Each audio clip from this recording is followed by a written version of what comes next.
I recently posted a quiz about whether suggest should be followed by the gerund or the infinitive. And although most of you got the correct answer, it was definitely my most answered quiz. And so then I thought maybe a few people have doubts about this or they're interested in this topic. This is also one of those verbs that many of my students make mistakes with, and we'll look a little bit at that in today's mini lesson. If you're ready, let's take a look about how and when you can use suggest. Number 1, suggest can be followed by a noun. Can you suggest a good place to eat round here? Be careful here, do not use me in this question. So we never say, can you suggest me a good place to eat? It's always, can you suggest a good place to eat? Another example could be, I'd like to suggest another idea. Again, do not insert an object pronoun here. So we don't say, I'd like to suggest you another idea. I'd like to suggest another idea. We can also use suggest with the gerund. Remember, the gerund is the noun form of the verb, or the ing form, as many of you will know it. For example, I suggested hiring a cleaner to save them some time.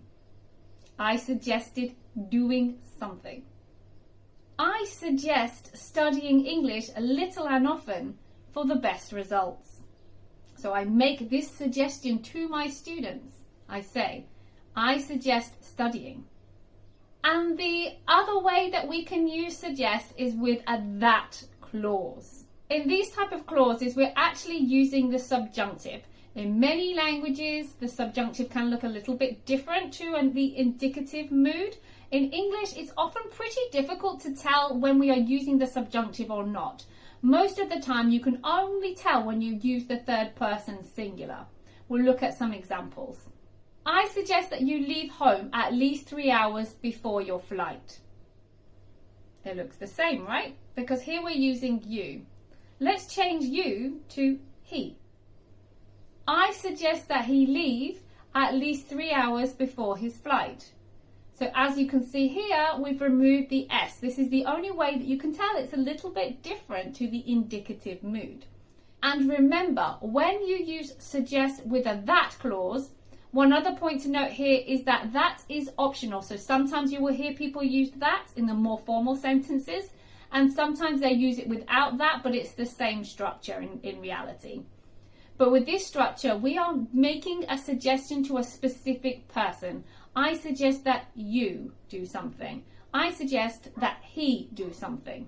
I suggest that you go to the dentist. Or I suggest you go to the dentist. In these structures, we can also use should. I suggested that he should go to the dentist.